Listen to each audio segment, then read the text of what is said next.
السلام علیکم ورحمۃ اللہ وبرکاتہ۔ الحمد للہ نحمده ونستعینه ونستغفر ونؤمن به ونتوکل علیہ ونعوذ باللہ من شرور انفسنا ومن سیئات اعمالنا من يهده الله فلا مضل له ومن يضلل الله فلا هادي له ونشهد أن لا إله إلا الله وحده لا شريك له ونشهد أن سيدنا نبينا مولانا محمدا عبده ورسوله أما بعد فأعوذ بالله من الشيطان الرجيم بسم الله الرحمن الرحيم قال الله تبارك وتعالى في القرآن المجيد إنا أنزلناه في ليلة القدر وما أدراك ما ليلة القدر ليلة القدر خير من 1000 شهر تنزل الملائكة والروح فيها بإذن ربهم من كل أمر سلام هي حتى مطلع الفجر وقال تعالى في مقام آخر إنا نحن نزلنا الذكر وإنا له لحافظون۔ بزرگان محترم، عزیزان گرامی، اللہ رب العزت کا بے انتہائی فضل و کرم و احسان کہ اللہ تعالیٰ نے ہم سب کو رمضان المبارک کا مقدس مہینہ اور اس مقدس مہینے کا آخری عشرہ ہمیں عطا فرمایا، اور نبی کریم صلی اللہ علیہ وسلم نے رمضان المبارک میں 20 دن کا آپ نے اعتکاف کیا، کسی رمضان میں آپ نے مہینے کا اعتکاف کیا۔ اعتکاف کا مقصد یہ تھا کہ تاکہ شب قدر جو اللہ تعالیٰ نے ہزاروں مہینوں سے افضل جس رات کو کہا ہے، وہ رات کو تلاش کرنے کے لیے آپ نے پہلے عشرے کا اعتکاف کیا، پھر اس کے بعد دوسرے عشرے کا اعتکاف کیا، پھر اس کے بعد تیسرے عشرے کا اعتکاف کیا۔ تو اللہ کے نبی علیہ السلام کو سیدنا حضرت جبرائیل علیہ السلام نے کہا، اے اللہ کے نبی، آپ کی امت کو اس بات کا اشارہ دیجئے کہ وہ آخری عشرے کے اعتکاف کرے، اس لیے کہ آخری عشرے میں لیلۃ القدر کو تلاش کرنے کے لیے اعتکاف کرنا ہے۔ اور اعتکاف کی ایک بہت بڑی عبادت ہے کہ انسان اعتکاف کے اندر اپنے گھر بار کو چھوڑ کر، اپنے بیوی بچوں کو چھوڑ کر، کاروبار کو چھوڑ کر وہ اللہ کے گھر میں آ کر بیٹھتا ہے۔ ایک بندہ جب اللہ کے گھر میں آ کر اس لیے بیٹھتا ہے، مقصد یہ ہے کہ اللہ راضی ہو جائے، اور اللہ کو راضی کرنے کے مقصد سے جب بندہ اللہ کے گھر میں بیٹھے تو نیت یہی ہونا چاہیے کہ میرے 10 دن اعتکاف کے اندر صرف اللہ کو راضی کرنے والے عمل ہو۔ جس طرح سے ہم اعتکاف سے پہلے یہ تیاری کرتے ہیں کہ بھئی میں اعتکاف میں بیٹھوں تو سحری کا انتظام کون کرے گا، افطاری کا انتظام کون کرے گا، کھانا کون لا کر دے گا، یہ تمام چیزیں ہمارے لیے ذہن میں بات رہتی ہے۔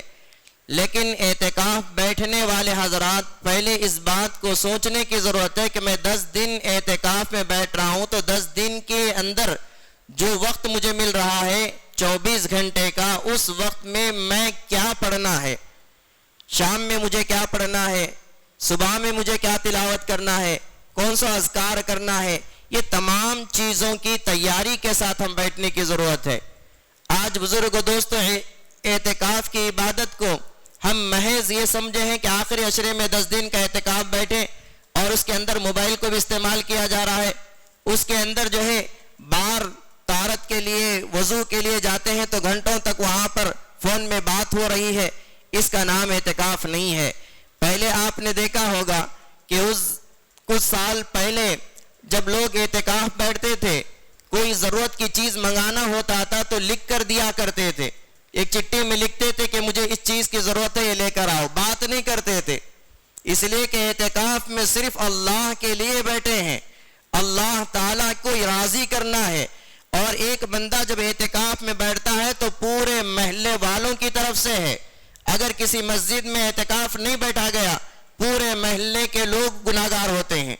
اس لیے جب وہ بندے کے اوپر اتنا وزن ہے کہ پورے محلے کی ذمہ داری کے ساتھ اللہ کو راضی کرنے کے لیے، دیکھو اللہ تبارک و تعالیٰ کو راضی کرنے کے بہت سارے ہیلے اور بہانے ہوتے ہیں. ایک بندہ اگر کسی اپنے محبوب کو راضی کرنا چاہتا ہے اس کے کچھ طریقے ہوتے ہیں. ایسے ہی اللہ کو راضی کرنے کے جو 5 طریقے اس مقدس مہینے میں ہمیں ملتے ہیں.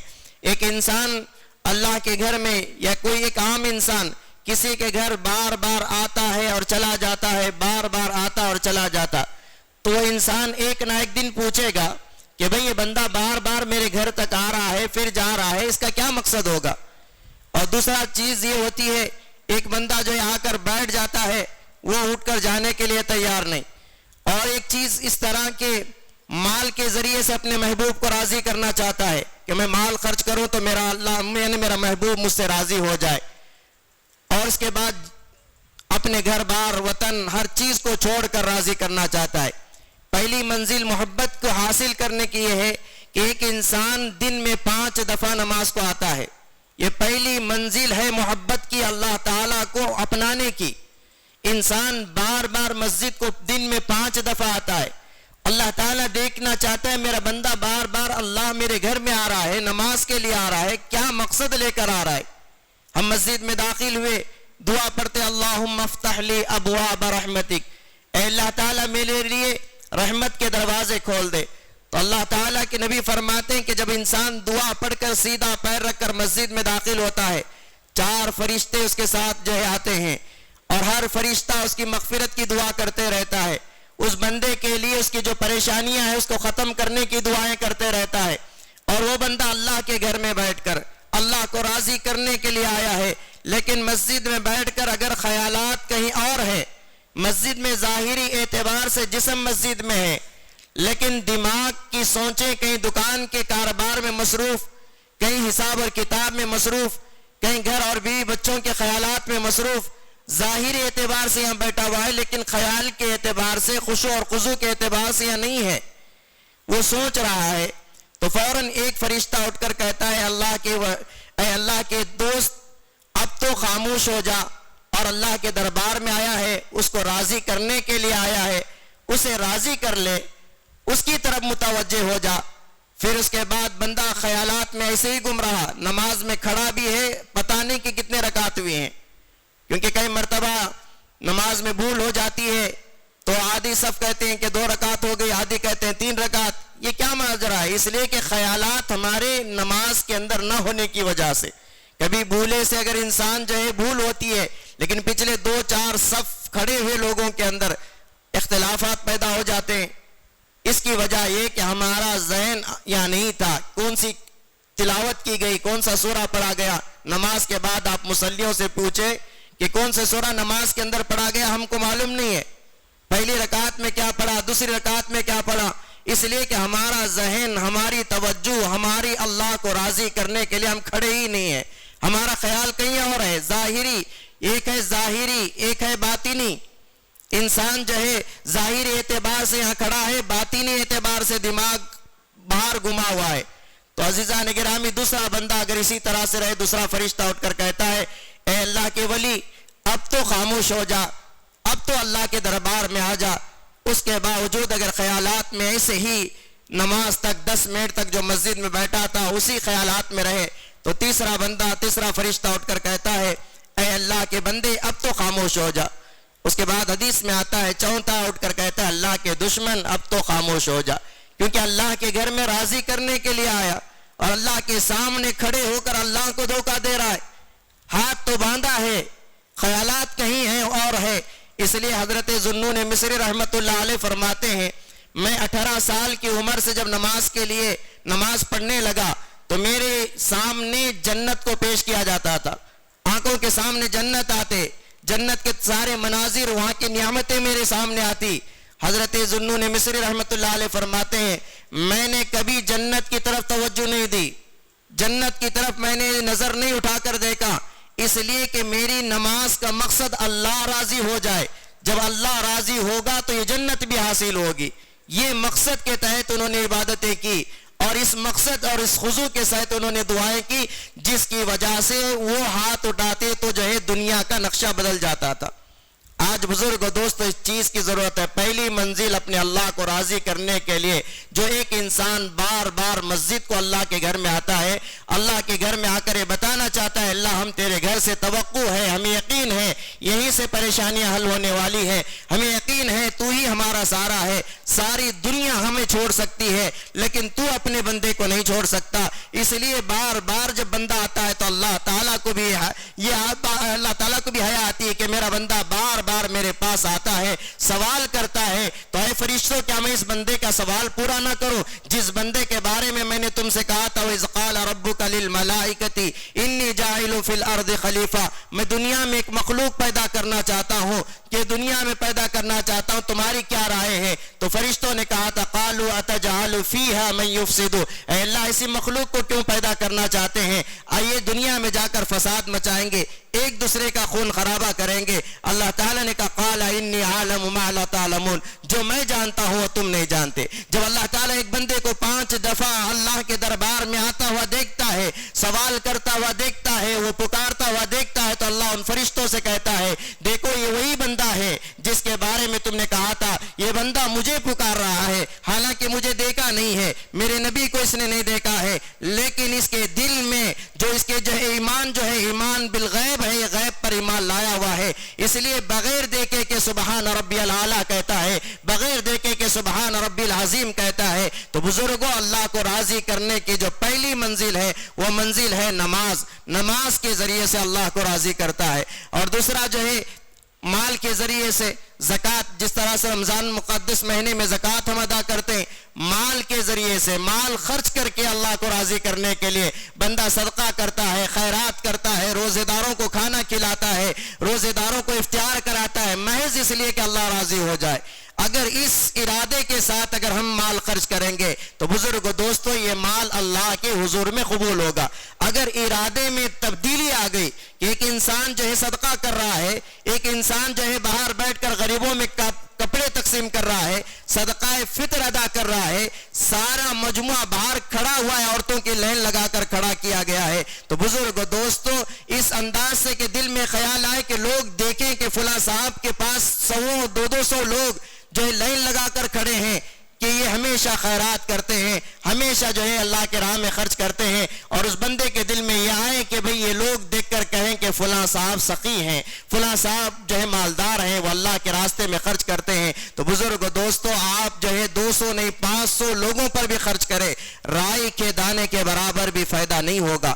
اخلاص کے ساتھ, محبت کے ساتھ, اس لیے کہ وَأَمَّا السَّائِلَ فَلَا تَنْهَرْ کہا گیا کہ کوئی غریب تمہارے پاس مانگنے کے لیے آئے تو اس کو جھڑکیاں نہ دیا کرو, اس کو دھتکارا نہ کرو. اگر تمہارے پاس نہیں ہے دینے کے لیے معاف کہہ کر جو ہے واپس چلا جائے. اس لیے کہ حدیث میں آتا ہے کل قیامت کے دن اللہ تبارک و تعالی بندے کو 3 جگہ پر داغا جائے گا. سب سے پہلے اس کے پیشانی پر داغا جائے گا, اس کے گال پر داغا جائے گا, اور اس کے پیٹھ پر داغا جائے گا. ان تینوں جگہ پر ہی داغنے کا حدیث میں کیوں ذکر کیا گیا؟ اس لیے کہ بزرگ دوست ایک غریب, ایک پھٹا ہوا لباس, ایک پرانا انسان, یہ غریب ہمارے پاس جب مانگنے کے لیے آتا ہے فوراً اس کو دیکھ کر ہمارے پیشانی پر جھلڈیاں پڑتی ہیں, بل آنے لگتے ہیں پیشانی پر, جس کی وجہ سے اللہ فرماتے اس کے پیشانی پر داغا جائے گا. وہ غریب مانگنے کے لیے کھڑا ہوا اور ہم دیے بغیر اپنے منہ کو پھیر لیتے ہیں, وہ مانگ رہا ہے, ہم اپنے چہرے کو پھیرتے ہیں, جس کی وجہ سے ہمارے گال پر داغنے کا حکم دیا گیا. اس کے باوجود وہ وہاں سے نہیں جا رہا ہے, پھر مانگنے کے لیے کھڑا ہے, تو انسان کیا کرتا ہے, پیٹ پھیر کر کھڑا ہو جاتا ہے, اس لیے اس کے پیٹ پر داغا جائے گا. دوسرا جو ہے اللہ کو راضی کرنے کا, اللہ نے مال دیا ہے, اخلاص کے ساتھ خرچ کرے, زکوٰۃ ادا کرے, صدقہ فطر دیا کرے, غریبوں کے حقوق ادا کرے, روزے داروں کی افطار جو ہے اخلاص کے ساتھ کیا کرے, اس کے اندر کسی چیز کا ہمارا مفاد نہ ہو, اس کے اندر صرف اللہ کو راضی کرنا ہو. کتنے ایسے افطار کرانے والے بھی ہوں گے کہ جہاں پر جو ہے افطار پارٹی کے نام سے صرف محض لوگوں کو دکھانے کے لیے کیمرہ موجود ہوتا ہے، وہاں نہ نمازیں صحیح ہوتی ہیں، نہ وہاں افطار میں بیٹھنے والے لوگ اپنے اخلاق کا صحیح مظاہرہ کرتے ہیں، سارے لوگ بیٹھے ہوئے ہیں، سب کی نگاہ کیمرے پر ہے، سارے لوگ جو ہے دعاؤں کا وقت ہے، افطار کا وقت رسول اللہ نے فرمایا کہ اس وقت میں جو ہے اپنے پاس دسترخوان پر بٹھا کر جب بھوکے ہو، پیاسے ہو، پیاس سے تڑپ رہے ہو، ایسے وقت میں اللہ کے حضور میں انتظار کر رہے ہیں کہ وقت کب ہوگا تب جو ہے میں افطار کروں گا۔ ایک منٹ پہلے بھی بندہ ایک گھٹ پانی پینے کے لیے تیار نہیں ہوتا، منہ میں کلی کر کے جو ابھی وضو کر رہا ہے، حلق اتنی سوکھی ہے، انسان چاہتا ہے کہ ایک دو قطرے میرے اندر چلے جائے تاکہ حلق کو جو ہے کچا سکون مل جائے، لیکن محض اس لیے وہ ایک قطرہ اندر داخل نہیں کرتا، اس کے دل میں، اس کے دماغ میں تصور ہے کہ میرا اللہ مجھے دیکھ رہا ہے، اگر میں ایک قطرہ پانی اندر چلا جائے جس اللہ کے لیے میں روزہ ہوں، الصوم لی انا اجری بھی، روزہ میرے لیے ہے اور اس کا بدلہ بھی میں ہی ہوں، تو جس اللہ کے لیے جب بندہ روزہ ہے ایک قطرہ جائے تو اس بندے کو احساس ہے کہ کوئی دنیا والا دیکھے یا نہ دیکھے، بازو بیٹھنے والا دیکھے یا نہ دیکھے، لیکن میرا خدا مجھے دیکھے گا، اس وجہ سے وہ انسان خقار کر پانی کو باہر نکال کر پھینکتا ہے، اللہ دیکھ رہا ہے۔ تو ایسے ہی بزرگ دوستو، روزے کو افطار کرائیں تب بھی اللہ دیکھ رہا ہے، زکوٰۃ دیں تب بھی اللہ دیکھ رہا ہے، صدقہ فطر دیں تب بھی اللہ دیکھ رہا ہے۔ رمضان کا مہینے کا مقصد یہی ہے کہ انسان کے دل و دماغ میں تصور پیدا ہو جائے، ہر وقت اللہ کا تصور ہو۔ انسان روزے کی حالت میں گالی دینے سے پرہیز کیوں کرتا ہے؟ اس لیے کہ اسے احساس ہے میں روزہ ہوں اللہ کے لیے، روزے کی حالت میں گالی دوں گا تو میرا روزہ جو ہے مکروہ ہو جائے گا، ٹوٹ جائے گا، اس لیے کہ اللہ مجھے دیکھ رہا ہے۔ انسان روزے کی حالت میں ہمدردی پیدا ہوتی ہے، ایک دوسرے کی ہمدردی، محبت، الفت۔ یہ بزرگ دوست حضرت عبد القادر جیلانی رحمۃ اللہ علیہ نے فرمایا، رمضان المبارک کا جو رمضان جو لفظ ہے اس لفظ کے اندر ہی 5 چیزیں بیان کی گئی۔ حضرت عبد القادر جیلانی رحمۃ اللہ علیہ فرماتے ہیں رمضان کی جو راہ ہے، راہ سے رحمت کا مہینہ ہے، فرمایا میم سے مغفرت کا مہینہ ہے، ذات سے جنت کی ضمانت کا مہینہ ہے، الف سے الفت اور محبت کا مہینہ ہے، نون سے نورانیت کا مہینہ ہے۔ اس مہینے کے اندر رحمت نظر آئے گی، اس مہینے کے اندر مغفرت ہوتی ہوئی نظر آئے گی، اس مہینے میں جنت کی ضمانت ملتے ہوئے نظر آئے گی، اس مہینے میں الفت اور محبت ایک دوسرے کے اندر پیدا ہوگی۔ کتنا کیسا گئے گزرا انسان ہو، وہ روزے دار کو دیکھے گا فوراً محبت جاگ اٹھے گی، اپنے پاس رکھا ہوا ٹھنڈا پانی دوسرے کو پیش کرے گا، اپنا کھجور دوسرے کو دے گا، یہی تو محبت اور الفت ہے۔ اور نورانیت کا مہینہ آپ پورے مہینے میں دیکھیے، ہر طرف نورانیت ہی نورانیت ہے، ہر ایک کے چہرے چمک رہے ہیں، ہر ایک کے سروں پر ٹوپی ہے، ہر ایک کا ہونٹیں سوکھے ہوئے ہیں۔ روزے کی حالت میں جب انسان جاتا ہے، مسلمان تو مسلمان، غیر تک ہمارا ادب کرتے ہیں، احترام کرتے ہیں کہ یہ ان کا مہینہ ہے، یہ روزے سے رہتے ہیں، لیکن ان روزوں کو، ان عبادتوں کو مذاق نہ بنائیں۔ افطار پارٹیوں کے اندر ہم افطار کی دعوت دے کر محض جو ہے کیمرے کے حوالے ہو جائے اور وہاں کھانے کے وقت میں جس طرح ٹوٹ پڑتے ہیں۔ یہ رمضان کا مقدس مہینہ الفت اور محبت کا مہینہ تھا، ایک انسان اندر جا رہے ہیں کھانے کے لیے، گرا ہوا ہے، کوئی اسے اٹھانے کے لیے تیار نہیں، اور جو ہے لگے ہوئے گیٹ گرے ہوئے ہیں، کوئی اسے پکڑنے کے لیے تیار نہیں، ایک دوسرے کو ڈھکلتے ہوئے، دھکے مارتے ہوئے اندر جا کر کھانے کے لیے۔ تو غیر مسلم بھی وہاں موجود ہوتے ہیں، ہمارے اخلاق کو دیکھتے ہیں، ہمارے کردار کو دیکھتے ہیں، یہ وہی مسلمان ہیں جو صبح سے بھوکے تھے، یہ وہی مسلمان ہیں جو صبح سے بھوک اور پیاس کو برداشت کر رہے تھے۔ ابھی ایک طرف سلام نہیں ہوتا، دوسری طرف سلام ابھی آدھا ہوتا ہے، اس سے پہلے آدھے سے زیادہ لوگ اس طرح سے ٹوٹ پڑتے ہیں۔ یہ چیزیں اگر ان غیر مسلموں کے سامنے نظر آتی ہے تو بزرگ دوستو ہمارا تو کچھ نہیں جائے گا، اسلام بدنام ہو رہا ہے۔ ہماری ذات سے اگر اسلام بدنام ہو جائے، ہماری ذات سے اگر اسلام کو نقصان ہوتا ہے تو کل قیامت کے دن اللہ کے نبی فرماتے ہیں من بدل بعد دینی، میرے چلے جانے کے بعد تم نے دین کے نقشے کو بدل دیا تھا، اس لیے فرمائیں گے سوقا لکم، دور ہو جاؤ، دور ہو جاؤ۔ میں نے دین کا نقشہ کیا دیا تھا؟ میں نے تمہارے پاس اخلاق کو پیش کیا تھا کہ میرے اخلاق کا کہ جو کیسے تھے، ہمارے اخلاق کی وجہ سے تو اسلام پھیلا تھا، لیکن تمہارے اخلاق کا عالم یہ تھا کہ تمہارے اخلاق کو دیکھ کر، تمہارے کردار کو دیکھ کر غیر مسلم تعجب میں پڑ جاتا ہے، یہ کیسے لوگ ہیں، صبح سے بھوکے تھے، اب اس طرح سے جا رہے ہیں، ایسے گرا رہے ہیں، ایسے کھانا پھینک رہے ہیں۔ بزرگوں ایسے جگہ نہ جائیں وہاں پر کھڑے ہو کر جہاں پانی پیتے ہیں، اور آپ اگر اس جگہ پر ایک مسلمان بیٹھ کر پانی پیتا ہے تو سارے لوگ توجہ سے اس کو دیکھیں گے اور یہ کہیں گے کہ دیکھو ان کا اسلام یہ سکھاتا ہے، سب لوگ کھڑے ہو کر پانی پی رہے ہیں اور یہ بیٹھ کر پانی پینے والا یہ نبی کا غلام ہے، یہ رسول اللہ کا چاہنے والا ہے۔ بزرگوں ایک وقت ایسا تھا جب ہم دین کے سچے غلام تھے، شیر بھی ہمارے غلامی اختیار کیا کرتا تھا۔ حضرت سفیان رضی اللہ تعالیٰ عنہ کے بارے میں آتا ہے، حضرت سفینہ جنگل میں جا رہے ہیں اور جنگل میں جاتے ہوئے جماعت کے ساتھ روانہ تھے، اچانک جو ہے آپ دم آنے کی وجہ سے ایک جگہ آرام کرنے کے لیے رک جاتے ہیں، سارے ساتھی آگے نکل گئے اور جنگل میں تنہا ہے۔ جنگل کے اندر اچانک کیا دیکھتے ہیں کہ شیر دوڑتا ہوا آپ کے سامنے آ جاتا ہے اور حضرت سفینہ رضی اللہ تعالیٰ عنہ وہ شیر کو آتا ہوا دیکھ کر گھبرائے نہیں، اس لیے کہ ان کے دلوں میں اللہ کا ڈر تھا، انہیں رسول اللہ صلی اللہ علیہ وسلم کی سنتوں پر عمل کرتے ہوئے اور رسول اللہ کی ایک ایک بات پر ایسا ایمان تھا، وہ شیر کو دیکھتے کھڑے ہو گئے اور شیر ان کو دیکھ رہا ہے، شیر ان کو دیکھ رہا ہے اور یہ شیر کو دیکھ رہے ہیں۔ حضرت سفینہ نے کہا کہ اے شیر کیا دیکھتا ہے کہ میں اللہ کا بندہ ہوں، نبی کا غلام ہوں، میرے ساتھیوں سے میں بچھڑ چکا ہوں اور تو جنگل کا بادشاہ کہلاتا ہے، میں اللہ کے دین کو پھیلانے کے لیے دوسرے طرف جا رہا تھا، تو اس لیے تیرا کام بنتا ہے کہ تو میری سواری بن جا اور مجھے راستہ بتا دے۔ شیر ہونٹوں کو ہلاتا ہے، حدیث میں آتا ہے وہ ہونٹوں کو ہلا کر پلٹ گیا اور حضرت سفینہ اس پر سوار ہوئے، وہ جو راستے پر پہنچا دیا۔ جب اللہ کے نبی کے صحابی سفر سے واپس آئے، نبی کے پاس جاتے اور نبی سے فرماتے اللہ کے نبی میرے ساتھ ایسا معاملہ پیش آیا،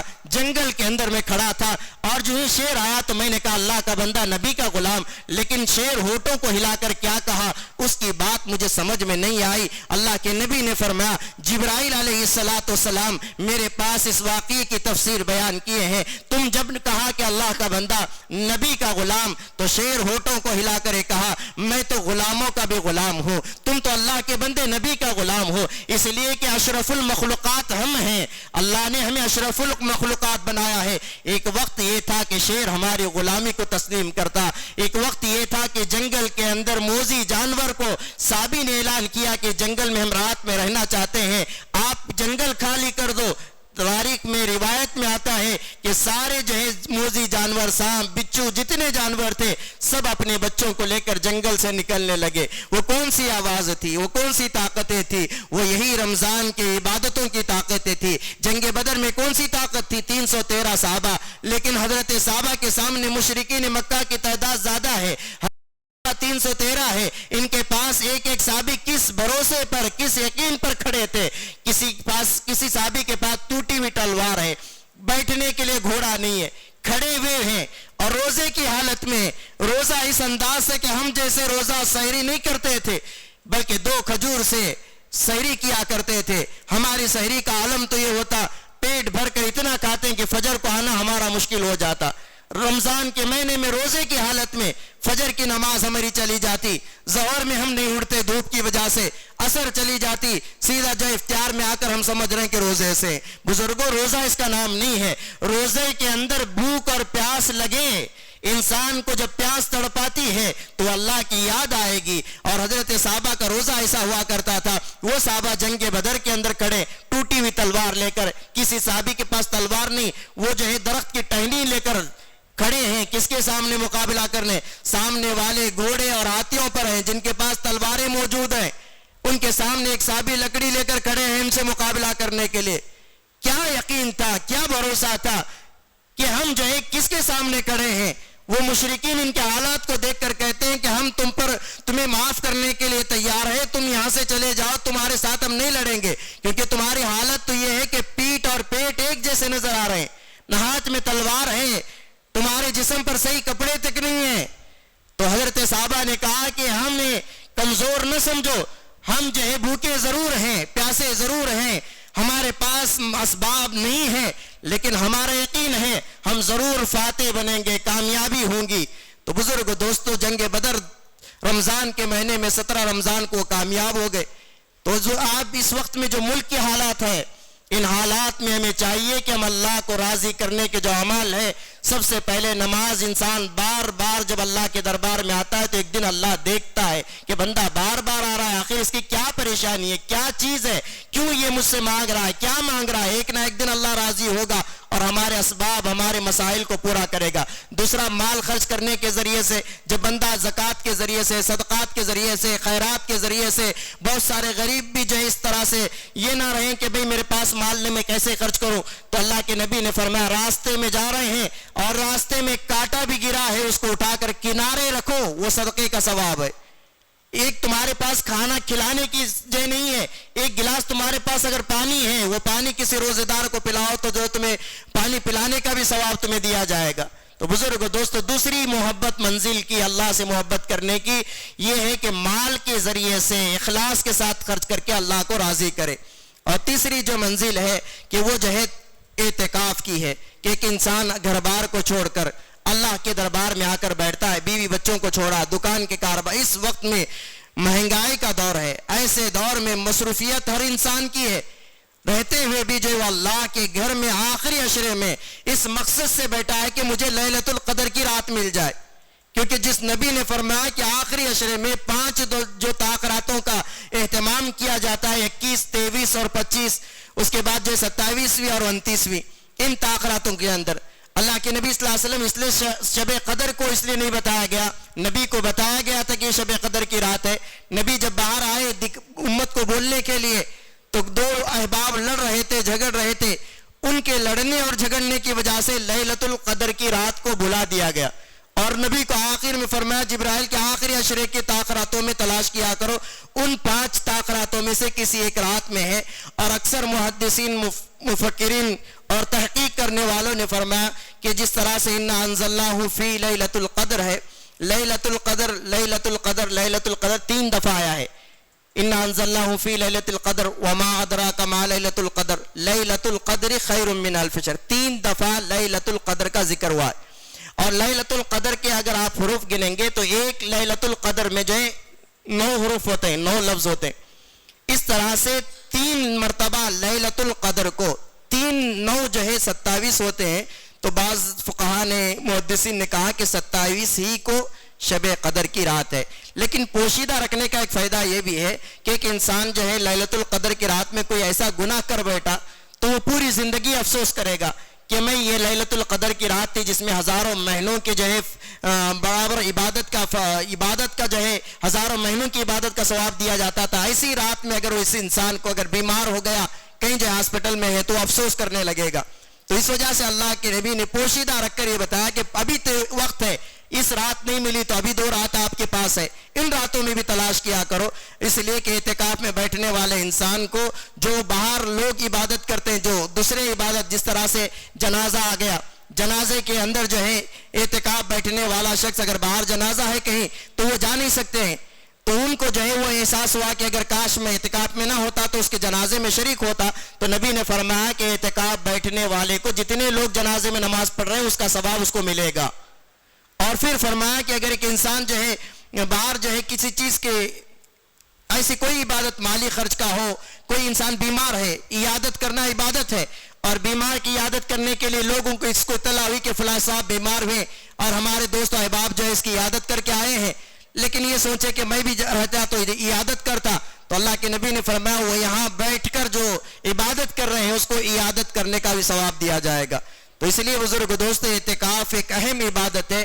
اس اعتکاف کی عبادت میں سب سے اہم چیز یہ ہے کہ ہم موبائل سے دور رہے, کیونکہ اعتکاف میں اگر موبائل ساتھ ہے تو پھر یاد رکھو ہمارا ضرورت کے موافق جو ہے ہم استعمال تو کرنا چاہتے ہیں فون کے ذریعے, لیکن عزیزان گرامی وہ شیطان ہمارے ساتھ پیچھے لگا ہوا ہے. حالانکہ رمضان میں شیطان بند ہوتا ہے, لیکن نفس جو شیطان ہے, وہ انسان کا نفس ہمیشہ جاگ رہا ہے, کبھی وہ ختم نہیں ہوگا. اس نفس کو جو ہے چلنا ہے تو ہم جو ہے اپنے خواہشات کو, جیسے گھر کو چھوڑ کر ہم یہاں آ کر بیٹھے, کیا موبائل سے ہم دور نہیں رہ سکتے؟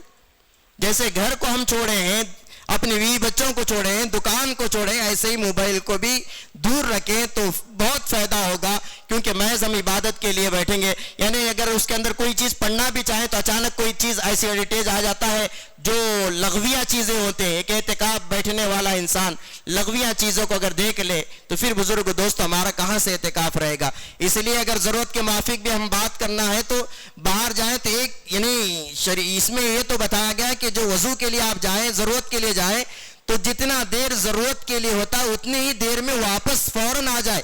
باہر ٹھہرنے کا بھی حکم نہیں ہے, اعتکاف کی حالت میں باہر کھڑے ہونے کا حکم نہیں ہے.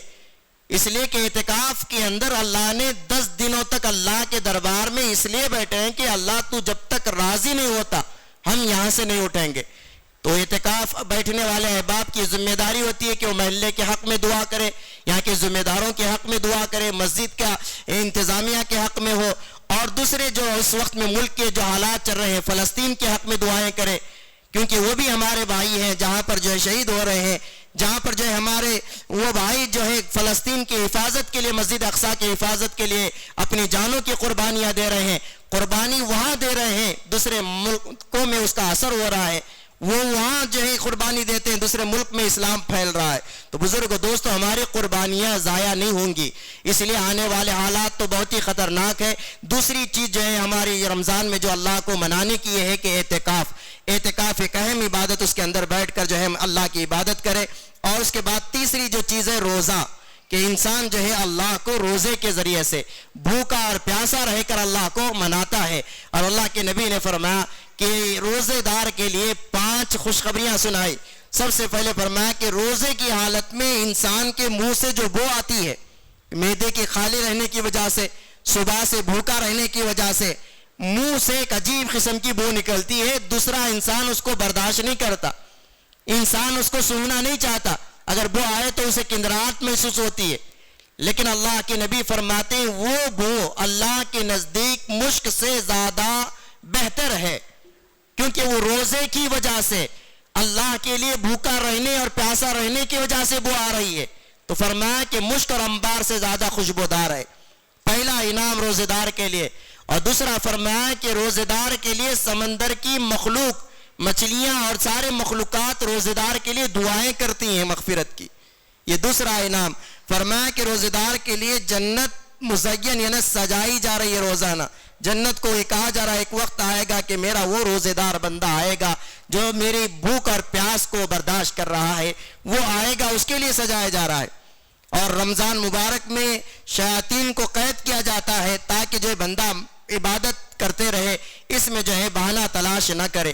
تو بزرگ دوستو اللہ تعالیٰ نے ہمیں جو ہے انعامات دے رہا ہے اور آفر دے رہا ہے روزہ رکھنے کی وجہ سے. تو لہٰذا جو ہے چوتھی چیز جو ہے روزے کے ذریعے سے اللہ کو بندہ راضی کرتا ہے, بھوکا پیاسا رہ کر, اے اللہ میں تیرے لیے بھوکا ہوں, میں تیرے لیے پیاسا ہوں, حالانکہ میرے سامنے پانی موجود ہے, میں تنہا ہوں, کوئی دیکھنے والا نہیں, میں اس لیے نہیں پی رہا ہوں کہ میرا اللہ مجھے دیکھ رہا ہے. تنہائی کے اندر اگر روزہ توڑ کر آ کر سحری افطار میں بیٹھ جائے تو ہمیں کون پہچانے گا؟ وضو کرتے وقت میں منہ میں پانی لے کر آدھا پی آدھا چھوڑے تو کون ہمیں دیکھے گا؟ کوئی ہمیں دیکھے گا نہیں, کوئی ہمیں روکے گا نہیں. لیکن محض اللہ دیکھ رہا ہے کہہ کر بندہ کلی پوری کرتا ہے, اور اندر کا جو منہ میں جو تھوک آتا ہے اس کو تک تھوک دیتا ہے, محض اس لیے کہ میرا روزہ محض اللہ کے لیے ہو. بھوک کو برداشت کیا, پیاس کو برداشت کیا, گرمی کو برداشت کیا, یہ تمام برداشت اس لیے ہے کہ میرا اللہ مجھ سے راضی ہو جائے. اس لیے کہ عزیزان گرامی چوتھا جو ہے پانچواں چیز جو ہے اللہ کو راضی کرنے کے لیے بندہ جو ہے حج کو جاتا ہے, اپنے وطن کو, اپنے گھر بار کو چھوڑ کر, یہاں تک کہ اپنے کپڑے بھی اتار کر محض وہ جو ہے احرام بنتا ہے, کفن کا لباس پہن کر یہ بتانا چاہتا ہے اللہ میری حیثیت کچھ بھی نہیں ہے, میں وہ تھا جو ایک وقت پیسے گنا کرتا تھا, یہاں کنکریاں اٹھا رہا ہوں. شیطان کو مارنے کے لیے کنکریاں اٹھاتا ہے, زمین میں کنکریاں اٹھایا گیا اور میدان عرفات میں کھڑا کیا گیا, دوڑایا گیا. یہ تمام جو عبادتیں ہیں بزرگوں دوستو صرف رسمی عبادت نہیں, حج کو جانا رسم نہیں ہے, اعتکاف بیٹھنا رسم نہیں ہے, روزہ رسم نہیں ہے, رمضان سال میں ایک بار آتا ہے ہماری زندگی میں رسمی طور پر چلا جاتا ہے, یہ نہیں ہے. اللہ تعالیٰ فرماتی ہے یا ایھا الذین آمنوا کتب علیکم الصیام, کیا ایمان والوں میں روزہ اس لیے تم پر فرض کیا گیا ہوں لعلکم تتقون, تاکہ تم متقی بن جاؤ, تاکہ تم اللہ سے ڈرنے والے بن جاؤ, تاکہ تمہارے دل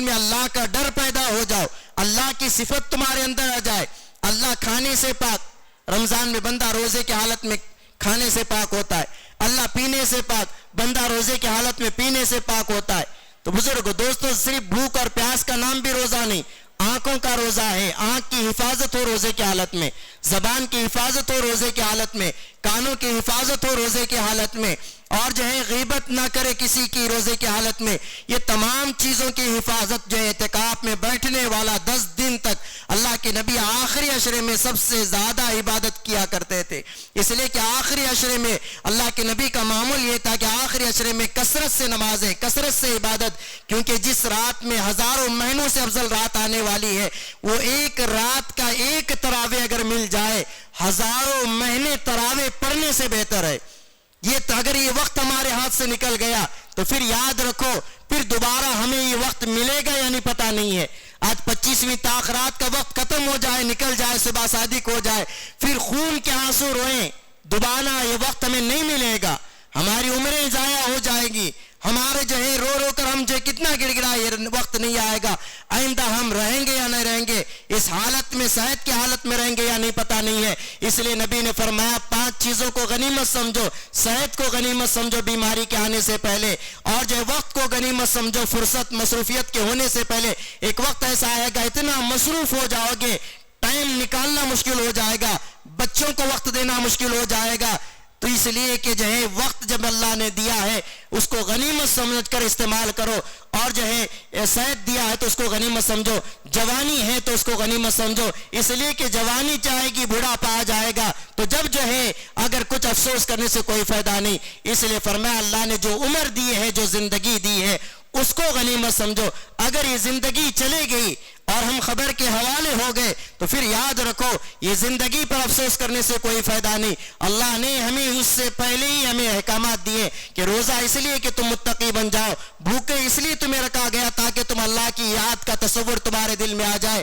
اس لیے بزرگو دوستو, ہمارے جسم میں جب تک اللہ کا حکم ہے ہر چیز ہماری کام کرتی ہے. جب اللہ کا حکم ختم ہوتا ہے, زبان رہے گی بولنے کی جو صلاحیت کھو دے گی, آنکھ رہے گی دیکھ نہیں سکیں گے, ہاتھ رہیں گے کام نہیں کر سکیں گے, ہر اعضاء رہتے ہوئے کوئی چیز ہمارے استعمال نہیں ہوگی, کیونکہ اللہ کا حکم نکل گیا. ابھی تھوڑی دیر پہلے بول رہے تھے, اللہ کا حکم نکلتا تو فوراً زبان بند ہو جاتی ہے. اللہ کا حکم نکلتا ابھی آنکھ دیکھنے والی بند ہو جائے گی, سننے والے کان بند ہو جائیں گے, چلنے والے ہاتھ بند ہو جائیں گے, پیر بند ہو جائیں گے, سوائے محتاجگی کے کوئی ہمیں کام نہیں آئے گا. چند دن باقی ہیں مقدس مہینے کے, اس مقدس مہینے کو غنیمت سمجھتے ہوئے ایک ایک لمحہ اس کا غنیمت سمجھے. اس مہینے کے اندر اللہ نے جو قرآن مجید کو اتارا ہے, اور اس قرآن مجید کو اللہ تعالیٰ نے جو اس رمضان کے مقدس مہینے میں اتارا ہے, اور جو احباب رمضان میں پوری قرآن مجید تراویح کے اندر اطمینان کے ساتھ ٹھہر کر جو ہے پڑھ کر اور سکون کے ساتھ جو سن رہے ہیں, وہ قابل مبارکباد لوگ ہیں. کچھ لوگ ایسے بھی ہیں جو 10 دن کے تراویح بھی پڑھے ہوئے ہیں, کچھ لوگ 3 دن کے تراویح بھی پڑھے ہوئے ہیں, کچھ لوگ جو ہے 6 دن کے تراویح بھی پڑھے ہوئے ہیں. بزرگو دوستو, اگر اخلاص کے ساتھ تم نے پڑھا ہے, اگر تم محبت کے ساتھ اللہ کو راضی کرنے کے لیے پڑھا ہے, وہ تمہارے لیے قابل مبارکباد ہے. لیکن افسوس یہ ہے کہ 6 دن کے تراویح کا حال, 10 دن کے تراویح کا حال اگر آپ دیکھیں گے, ان مساجد میں آپ جا کر دیکھیں جہاں پر ایک صف جو ہے سامنے کھڑی ہوئی ہے, پچھلے کی صف جو ہے پورے بیٹھی ہوئی ہے, اس وقت تک کب امام صاحب رکوع میں جائیں گے, فوراً رکوع میں جاتے ہی ہاتھ باندھ کر کھڑے ہو کر رکوع میں بھاگ رہے ہیں. بزرگوں, یہ رمضان میں تراویح میں قرآن سننا ہے. اگر ویسا ہی قرآن پڑھنا ہوتا, آپ 20 اتنی مشقت اٹھانے کی کیا ضرورت تھی, اتنی تکلیف اٹھانے کی کیا ضرورت تھی. یہ کھیل تماشا نہ بناؤ. اور کئی احباب تو مسجد میں بیٹھ کر تراویح ہو رہی ہے, پہلی رکعت میں تراویح ہو رہی ہے, قرآن پڑھی جا رہی ہے, اور یہ احباب جو ہے موبائل میں گیم کھیلتے ہوئے بیٹھے ہوئے, پچھلے پوری سب گیم کھیل رہی ہے. جو امام صاحب اللہ اکبر کہے تو موبائل کو اوندھا کر دیا, اور پھر جو اللہ اکبر رکوع میں ایسے کہ بھائی بزرگ دوستو, پہلی تکبیر تحریمہ یہ فرض ہے, یہ بھی صحیح ہماری ادا نہیں ہوتی, فوراً ہم یہ کرتے ہوئے رکوع میں جا رہے ہیں اور دوسری رکعت میں کھڑے ہو رہے ہیں. تو بزرگو, عبادت کھیل تماشا نہیں ہے. آپ کو اگر اتنا نہیں عبادت کرنا ہے, اللہ زبردستی نہیں کر رہا ہے. اللہ کے نبی نے فرمایا کہ جس طرح آج 25ویں تاخرات ہے, اگر شب قدر کی رات آج ہی ہو جائے تو بزرگو دوست, آپ نے تراویح پڑھی اتنی دیر جو آپ بیٹھے, یہ ہزاروں مہینوں سے بیٹھنے کے برابر ثواب. اتنی دیر قرآن کی تلاوت تفسیر جو بھی سنا, ہزاروں مہینوں کی عبادت میں آپ کا نام لکھ دیا جائے گا. اب سیدھا آپ جو سحری کر کے صبح میں تہجد پڑھ کے فجر کو آ جائے, آپ کو پوری رات کا ثواب, پوری دن کا ثواب لکھا جائے گا. آپ رات بھر تو جو ہے عبادت کے ساتھ کھیل تماشا کرتے رہے, صحیح نہ ڈھنگ سے کھڑے ہو کر نماز بھی نہیں پڑھا, بیٹھ کر جو ہے اس طرح سے نماز پڑھے, پھر بھاگتے ہوئے آئے, پھر جو ہے چلے گئے, یا جو ہے ایسا مسجد میں لیٹے ہوئے ہیں, ادھر عبادت چل رہی ہے, ادھر پیچھے کی صف لیٹی ہوئی ہے, کمر درد ہو رہی ہے. اتنا جو دین زبردستی کا نام نہیں ہے, کوئی بھی عبادت زبردستی نہیں ہے. آپ جو ہے 2 رکعت اگر فجر پڑھیں, پوری رات عبادت نہ کر کے صرف جو ہے تراویح وغیرہ پڑھ کے فجر پڑھتے ہیں تو آپ کو ثواب ملے گا. اور بعض احباب کی بیماری یہ ہے کہ 6 دن تراویح ہوتی ہے, ایک قسم کا جنون ان کے اندر کہ بھئی میں 6 دن میں قرآن سنا. کس پر احسان کیا؟ ہم اگر 6 دن میں تراویح پڑھے, 6 دن میں ہم نے قرآن سنا, تو ہم نے کسی پر احسان نہیں کیا, بلکہ اللہ تبارک و تعالیٰ نے اگر وہ توفیق دی ہے 6 دن میں سننے کے بعد پورا رمضان جو ہے تراویح چھوڑ کر اگر پھر رہے ہیں, تو اس سے بہتر تھا کہ آپ علم طرح سے تراویح پڑھتے, پوری تراویح پڑھتے. اس لیے کہ رمضان کی عبادت میں لوگوں کے اندر, نوجوانوں کے اندر ایک عجیب قسم کا جنون چڑھا ہے کہ بھئی 10 دن کے, ہر ایک ایسا فخر سے بولتے ہیں کہ بھئی میں 10 دن میں قرآن ختم کیا. کیا آپ اس کے بعد معاف ہو گئی؟ قرآن تو بار بار سنے جانے والی, پڑھے جانے والی کتاب ہے, جس کے لفظ میں فرمایا الف لام میم. الف سے یہ اللہ کا کلام ہے, لام سے لے کر جبرائیل لے کر آئے, میم سے محمد رسول اللہ صلی اللہ علیہ وسلم پر اتارا گیا. نہ آپ اللہ پر شک کر سکتے ہیں, آپ کو اللہ پر یقین ہے, اللہ طاقتور ہے, ہر چیز اس کے ساتھ, اس کے ہاتھ میں موجود ہے, سب دنیا کو اس نے بنایا ہے, اور لے کر آنے والا طاقتور فرشتہ, تمام فرشتوں کا سردار, جس کو اللہ نے سرداری عطا کی, وہ جبرائیل امین ہے. جتنے پیغمبر آئے سب کے پاس وہی اللہ کا پیغام لے کر آنے والے جبرائیل ہیں, اس پر بھی ہم شک کی گنجائش نہیں, اس کو بھی امانت داری کے خلاف نہیں بول سکتے.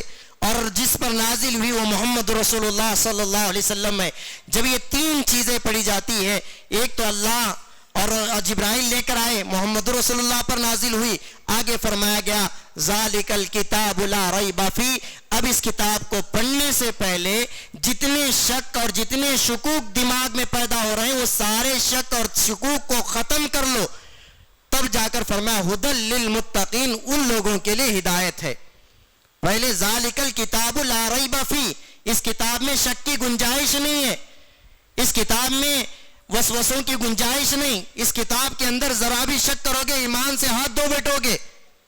آگے فرمایا ذالک الکتاب لا ریب فیہ. اس کے بعد اگر تم شک کے بغیر اللہ پر یقین کرتے ہوئے, رسول اللہ پر یقین کرتے ہوئے اگر جب اللہ کے کلام کو پڑھیں گے تو فرمایا ھدی للمتقین, تمہارے لیے ہدایت کا ذریعہ بنے گی. تو ایمان والوں کے لیے ہدایت ہے, یہ مرنے والوں کے لیے, بخشنے کے لیے قرآن نہیں آئی. اکثر لوگ جو ہے رمضان آتے ہی ایک جو ہے یہ بھی بیماری ہمارے اندر پھیلی ہوئی ہے, رمضان آتے ہی ہمیں مرحومین یاد آتے ہیں کہ بھئی ہمارے جتنے لوگ مرے ہیں ہم ان کے نام سے قرآن پڑھیں گے. بزرگوں دوستو, صرف مرحومین کے لیے پڑھنے کے لیے قرآن نہیں آئی, بلکہ قرآن مردہ دلوں کو زندگی دینے کے لیے آئی ہے. جو انسان مردہ دل ہیں ان کو زندگی بخشنے کے لیے آئی ہے. آپ قرآن کو جو ہے سال بھر الماریوں میں بند رکھتے ہیں. خواتین کا حال بھی یہی ہے کہ شادی میں جہیز کے اندر سب سے پہلے قرآن مجید کو دیا جاتا ہے. بیٹی پہنچنے سے پہلے قرآن پہنچے. کیا مقصد؟ مقصد یہ کہ قرآن عظمت والا ہے, اس پر ایمان ہے, اور وہ پہنچے گی تو بیٹی کے گھر میں برکت ہوگی, فلاں ہوگی. بیٹی پہنچنے سے پہلے قرآن کو پہنچایا جاتا, سامنے لے کر بیٹھایا جاتا, اور لے جانے والے کو کپڑے دیے جاتے, فلاں کیے جاتے, ہدیہ دیا جاتا, اتنا سب کچھ. اور وہ بیٹی لے جا کر الماری میں جب شادی سے رکھی ہے, اور جو ہے اس کے بعد کھولنے کی نوبت نہیں. الماری کی ہر چیز استعمال ہو رہی ہے, قرآن کھل رہا نہیں. کب کھلتا ہے؟ جب کوئی دنیا سے رخصت ہوتا ہے, ارے وہاں قرآن رکھیں دیکھو لے کر آؤ. بزرگوں دوستو, یہ مرے ہوئے لوگوں کو پڑھنے کے لیے نہیں آیا, بلکہ زندہ لوگوں کی زندگی بخشنے کے لیے قرآن آیا ہے. یہی وہ قرآن تھا جو عمر بن خطاب کو اسلام کے دائرے میں داخل کیا. یہی وہ قرآن تھا جو ہے بہت سارے لوگوں کے اندر جو ہے ایمان کی قوت بخشی. یہ قرآن جو ہے فرمایا انا نحن نزلنا الذکر وانا لہ لحافظون. اس قرآن کو ہم نے نازل کیا اور اس کی حفاظت قیامت تک کے لیے اللہ نے ذمہ داری لی ہے. اس میں ایک لفظ بھی چینج نہیں ہوگا, ایک زبر بھی چینج نہیں ہوگا, ایک کوئی چیز تبدیلی نہیں ہوگی. اس لیے کہ حجاج بن یوسف ایک ظالم بادشاہ، اس ظالم بادشاہ کے پاس دو لوگ آئے، یہودی لوگ آ کر کہا کہ ایک زمانے میں دو پیغمبروں کا قصہ ہے، حضرت موسیٰ علیہ السلام اور ایک حضرت خضر علیہ السلام. ان دونوں پیغمبر راستے سے جا رہے تھے، ایک بستی، ایک گاؤں لگا، وہاں پر بھوک کا تقاضا ہوا تو ان پیغمبروں نے اپنے ایک دوست کو کہا کہ جا کر یہاں سے توشہ لے کر آؤ. جا کر اس وقت میں ایسا تھا کہ کوئی مہمان آتا تو مہمان نوازی کرنے کا جذبہ تھا. وہ گاؤں والوں نے کہا کہ ہم نہیں دیں گے کھانا، انہوں نے کھانا دینے سے انکار کیا. اس کا ذکر قرآن مجید میں موجود ہے. تو اس چیز کو جو ہے یہودی آ کر کہنے لگے، حجاج ابن یوسف جو ظالم بادشاہ جس سے اللہ نے کیا کام لیا ہے، زبر زیر پیش جو لگے ہیں وہ حجاج ابن یوسف نے لگایا ہے. ظالم بادشاہ جس کے تلوار سے 99 لوگ قتل کیے گئے ہیں صحابہ کرام میں سے، اور وہ اس بادشاہ سے جو ہے اللہ تعالیٰ نے اعراب لگانے کا کام لیا.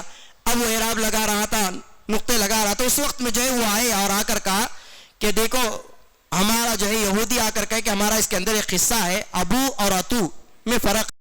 ابو کا مطلب جو ہے انہوں نے کھانا دے دیا، اتو کا مطلب انہوں نے کھانا دینے سے انکار کر دیا. آپ تا کے نقطے کو نکال دیجئے، اوپر کے دو نقطے کو نکال کر نیچے صرف ایک نقطہ لگائی، ہمارا کام بنے گا. قیامت تک لوگ جو پڑھیں گے اور یہ کہیں گے بھئی اتنے اچھے لوگ تھے کہ جو ہے مسافر کو کھانا دے دیے، لیکن اگر کھانا دینے سے انکار کیا تو لوگ جو ہے تانے دیتے رہیں گے، قیامت تک ہم پر لعنت ہوگی. اس وجہ سے جو ہے نقطہ دینے کے لیے کہا گیا. تو فوراً جو ہے حجاج ابن یوسف نے کہا کہ ٹھہرو، ابھی میں تمہارا فیصلہ کروں گا. اندر سے جا کر ایک تلوار لائی اور لا کر دونوں کی گردن اڑا دی. کہا کہ میں اتنا ظالم بھی نہیں کہ اللہ کے کلام کو بدل سکوں. یہ کلام اللہ نے نازل کیا اور وہی حفاظت کا مالک ہے، میں اس کو رد اور بدل نہیں کیا سکتا. تو بزرگ دوستو، یہ وہ کلام ہے جس سے انسان کی زندگیوں کو بدلا ہے. تو لہٰذا اس مقدس کلام کی تلاوت کرے اور رمضان کے مہینے میں ہم عبادتوں کا شوق پیدا کرے. اب چند دن جو باقی ہیں ان دنوں میں جو ہے روزے دار کو افطار کرانا ہو یا زکوٰۃ دینا ہو اور جو ہے صدقہ اور خیرات کرنا ہو، یہ جتنے بھی جو کچھ ہم عبادت کر رہے ہیں، ہماری عبادت کا مقصد یہ ہو کہ محض اللہ راضی ہو جائے. اعتکاف بیٹھنے والے احباب کا مقصد یہ ہو کہ میں جب اعتکاف میں 10 دن بیٹھا ہوں، 10 دن کے بعد باہر نکلوں تو میری زندگی کے اندر تبدیلیاں آئیں، میری زندگی کے اندر تبدیلیاں آئیں، میرے گھر کے اندر، محلے کے اندر ایک الگ سے تبدیلی آئے. وہ تبدیلی کا مقصد ہے صرف رسمی طور پر رمضان میں روزے رکھنا، رسمی طور پر زکوٰۃ دینا، رسمی طور پر صدقہ خیرات کرنا. یہ اللہ تعالیٰ کو مقصد نہیں ہے. اللہ تعالیٰ زکوٰۃ کے ذریعے سے چاہتے ہیں تمہارا مال محفوظ رہے گا. اور اللہ تعالیٰ فرمائے وَمِمَّا رَزَقْنَاهُمْ يُنْفِقُونَ، یہ میرا دیا ہوا مال ہے، یہ تمہارا مال نہیں ہے. تم یہ نہ سمجھ بیٹھے کہ میں مالدار ہوں، میرا مال ہے، میرا جو ہے غریبوں کا اس میں حق نہیں ہے. تو یہ غلط فہمی ہے. وَمِمَّا رَزَقْنَاهُمْ، میں نے تمہیں دیا ہے. اگر میں نہ دیتا تو تم فقیر بن جاتے، میں اگر آنکھ نہ دیتا اندھے بنتے، زبان نہ دیتا گونگے بنتے، ذہنی صلاحیت نہ دیتا تو پاگل بنتے. اللہ نے ہی تو دیا ہے، آنکھ دیے، ذہن دیا، طاقت دی، جس کے بل بوتے پر ہم یہ سب کچھ کما رہے ہیں، محنت کر رہے ہیں، اس کا دیا ہوا ہے. اگر ناشکری کرو گے، اس کے دیے ہوئے چیز کو انکار کرو گے، اللہ کہتے ہیں ہماری ایسی پکڑ ہوگی تو پھر جو ہے جو ان تعد نعمت اللہ، اگر میری نعمتوں کو انکار کرو گے تو پھر تمہیں ایسی حالت ہوگی مال تمہارے پاس رہے گا لیکن اس مال کے رہتے ہوئے تم کھانے کے لیے کھا نہیں سکو گے. کتنے احباب ایسے، مال تو بہت ہے، ٹھنڈا پانی پی نہیں سکتے، زیادہ جو ہے مسالے دار چیزیں کھا نہیں سکتے، گوشت استعمال نہیں کر سکتے، کیونکہ ڈاکٹر نے کہا اگر گوشت زیادہ کھاؤ گے تو بیمار ہوگے، ایک روٹی سے زیادہ کھاؤ گے تو بیمار ہوگے، ٹھنڈا پانی پیو گے تو بیمار ہوگے. حالانکہ پیسہ اتنا ہے جو چاہے کھا سکتے ہیں. اس لیے بزرگوں، ہم مال خرچ کرتے ہیں، صدقہ دیتے ہیں، خیرات کرتے ہیں، اس سے بلائیں ٹلتی ہیں، بیماریاں ختم ہوتی ہیں. زکوٰۃ سے ہمارا مال محفوظ ہوتا ہے، پاک ہوتا ہے. تو لہٰذا زکوٰۃ ہم مستحق تک پہنچائے. زکوٰۃ لینے والے احباب میں بھی بعض ایسے ہیں جو مستحق نہیں رہتے، وہ ایک طرح سے دھندا بنائے ہوئے، ہر ایک کی بیماری ہے. انہی بیماریوں کی وجہ سے سارے عالم میں جو اس وقت مسلمانوں کی زندگیاں تنگ ہو رہی ہیں، مسلمانوں کو ہر طرف سے ذلیل کیا جا رہا ہے، مسلمانوں کو اپنا حق مانگنے کے لیے ایک سیٹ تک انہیں نہیں مل رہی ہے. اتنے کروڑوں مسلمان ہیں، اسمبلیوں کی سیٹ مانگنے کے لیے ہم جو ہے ہماری آواز نہیں ہے، ہمیں کوئی سیٹ دینے کے لیے تیار نہیں ہے، کیونکہ اتنا کروڑوں ووٹ رہنے کے باوجود ہماری کوئی طاقت نہیں ہے. اس کی وجہ یہی ہے کہ ہمارے اعمال بگڑ گئے، ہماری طاقت کو اللہ نے چھین لیا. اگر اعمال تھے تو وقت کا بادشاہ بھی گھٹنے ٹیک کر چٹائی پر بیٹھا ہے. اولیاء کی تاریخ کو دیکھیے, وقت کا بادشاہ بہمانی آ کر جو ہے چٹائی پر بیٹھا اور بیٹھ کر جو ہے ان کے پاس جو چوکا ٹکڑا تھا اس کو کھانے پر مجبور ہوا تھا. ایک وقت وہ بھی تھا جو بڑے بڑے جو ہے سپر پاور کہنے والے وہ ان اللہ والوں کے دربار میں آ کر گھٹنے ٹیکتے تھے. لیکن بزرگوں دوستوں, یہ وقت کیوں بدلا ہے؟ ہماری زندگیاں بدلنے کی وجہ سے, ہمارے اعمال میں بگاڑ آنے کی وجہ سے. اس لیے اما عائشہ صدیقہ رضی اللہ عنہا نے اللہ کے نبی سے پوچھا تھا, اے اللہ کے نبی, یہ دھوپ کا تیز ہونا, اس وقت میں جو دھوپ تیزی کے ساتھ جو برس رہی ہے, اور جو زلزلوں کا آنا, اچانک ہواؤں کا آنا, طوفانوں کا آنا, انسان کو جو نقصان پہنچانے والی چیزیں ہونا, یہ کیوں ہوتا ہے؟ نبی نے فرمایا کہ انسان کے اعمال بدلنے لگیں گے تو اللہ تعالیٰ ان اعمال کے بدلنے کی وجہ سے, ان اعمال کے بگڑنے کی وجہ سے ایسی حالات دیتا ہے تاکہ دھوپ کی شدت لگے, وہ گرمی احساس ہو تو اسے احساس ہو کہ میرا رب ہے اس گرمی کو پیدا کرنے والا, میرا ہی رب ہے اس گرمی کو کمی کرنے والا, دنیا کی کوئی طاقت اس گرمی کو کم نہیں کر سکتی. تو بزرگ دوستو, اس احساس ہونے کے لیے, اللہ ہمارے اعمال کو سدھارنے کے لیے رمضان کا یہ مہینہ گویا کہ آگ کی بھٹی کی طرح ہے جس میں انسان کو جلا کر پاک کرنے کے لیے مہینہ آیا ہے. تو لہٰذا ہم اس میں جل کر پیٹ کی بھوک سے جل رہے ہیں اور کھانے کی بھوک سے, پیاس کی بھوک سے, راتوں کی نیند نہ کر کے اللہ کو یہ بتانا مقصد ہے, اے اللہ تیرے لیے ہم جو نیند کو قربان کرتے ہیں, تیرے لیے ہم بھوکے رہتے ہیں, تیرے لیے ہم پیاسے رہتے ہیں, تیرے لیے گھر بار کو چھوڑ کر اعتکاف میں 10 دن تیرے دربار میں اس لیے بیٹھے ہیں تاکہ تو راضی ہو جائے. اس وقت میں ملک کی حالات کو ہم دیکھیں, ہم ہر چیز کو کرنے سے پہلے تیاری کی ضرورت ہے. اعتکاف میں آنے سے پہلے اعتکاف کی تیاری ہو, صرف کھانے پینے کی نہیں, عبادت کی کہ میں فجر میں کیا عبادت کروں, ظہر میں میری کیا عبادت ہو, عصر میں کیا ہو, رات کے کون سے حصے میں کیا عبادت کروں, کون سے حصے میں کیا تلاوت کروں. یہ تمام چیزیں ایک لسٹ بنا کر ایک بندہ بیٹھتا ہے, بآسانی کے ساتھ ایک کے بعد دیگر عمل کرنے میں اس کو جو ہے شوق ہوتا ہے. اور بھئی آج یہ عمل ہوا, ابھی یہ کرنا باقی ہے, ابھی یہ کرنا باقی ہے. تو انسان کو جیسا گھر سے نکلتا ہے بازار کو کچھ چیز خریدنے کے لیے, جتنے چیزوں کی لسٹ بنایا ہوتا ہے وہ ہر چیز کو ترکاری کے اندر دیکھتا ہے کہ فلاں چیز میری باقی ہے, فلاں چیز لینا ہے. ایسے ہی جس طرح سے ہم دنیائی تیاری کرتے ہیں, عبادت کی تیاری, رمضان شروع ہونے سے پہلے بھی استقبال رمضان کے نام پر ہم بیانات کرتے ہیں, اس میں یہی ہوتا ہے کہ بھئی رمضان آ رہا ہے, تیاری کرو, آنے سے پہلے اپنے جو تمام زندگیوں کو بدلو, رمضان میں اللہ کو راضی کرو. اب رمضان جب جا رہا ہے, آگے جو کل کا جو جمعہ ہے جمعۃ الوداع ہے کہ ہم سے جدا ہو رہا ہے, اور جو ہے جدائی کی 2 کیفیت ہوتی ہے. ایک بیٹی کو جدا کر رہا ہے, باپ خوشی سے جدا کرتا ہے اور اس کو ہر چیز خوشی کے ساتھ اس کے ارمانوں کو پوری کرتا ہے, اور جب ایک طرف سے غم بھی ہوتا ہے, جب بیٹی رخصت ہو رہی ہے تو آنکھوں میں آنسو بھی ہے. ادھر سے جو ہے تمام ضرورتیں پوری کر رہا ہے, اس کے ہر چیز کو دلا رہا ہے, کپڑے دلا رہا ہے, خواہشات پوری ہو رہی ہیں, لیکن ایک طرف سے غم یہ ہے کہ بیٹی میرے گھر سے جدا ہو رہی.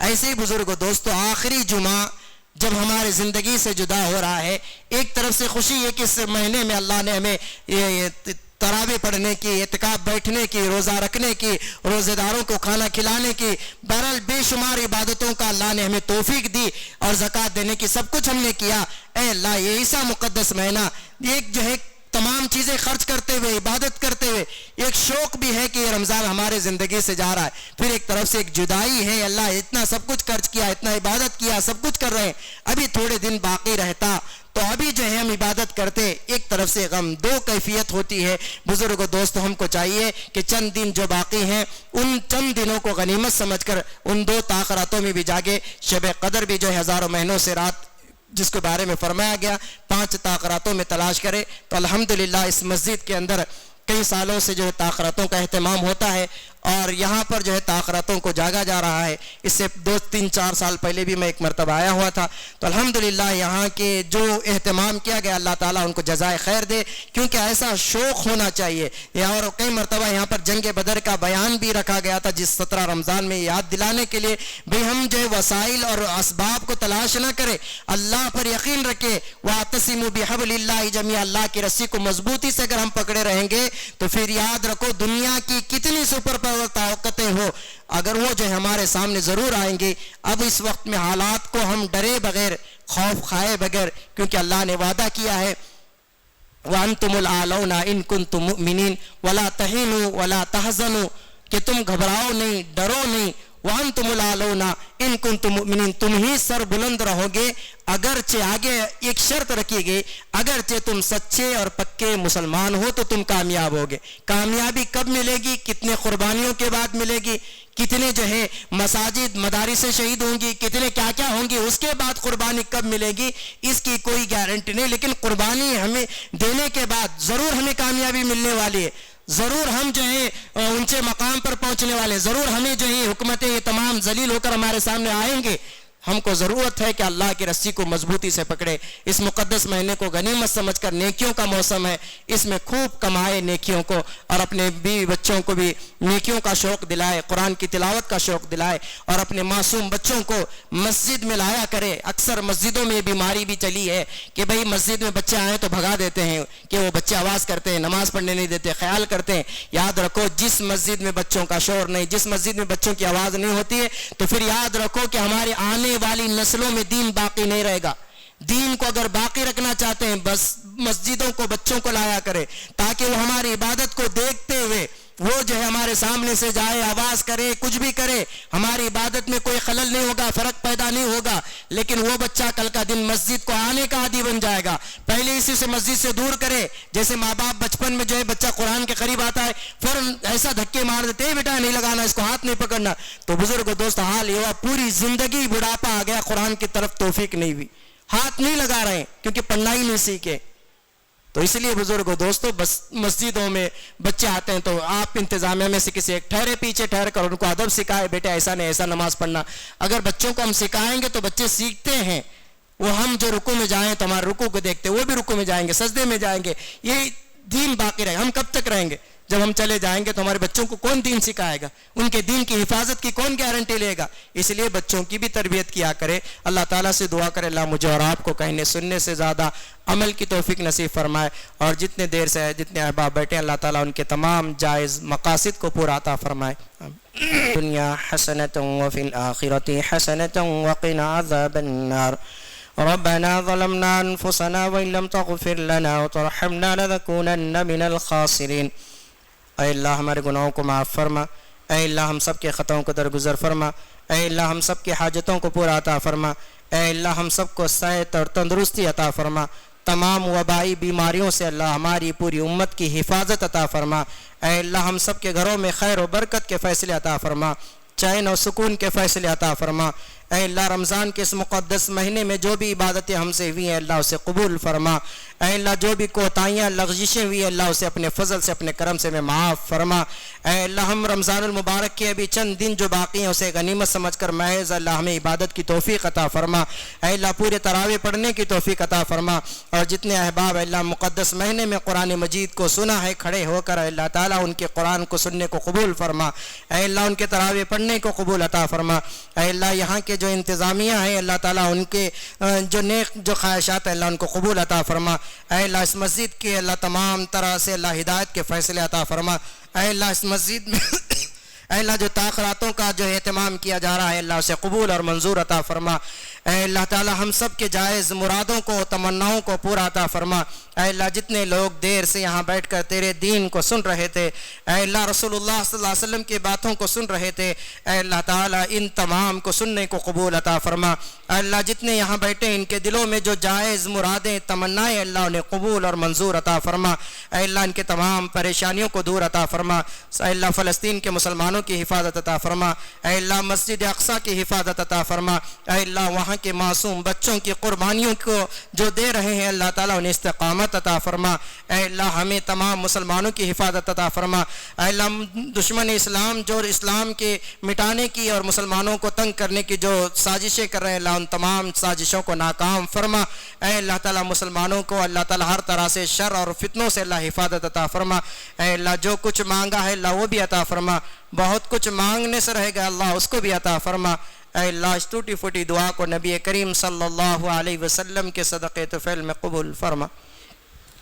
صلی اللہ تعالی علی خیر خلقہ محمد وعلی آلہ واصحابہ اجمعین برحمتک یا ارحم الراحمین والحمد للہ رب العالمین.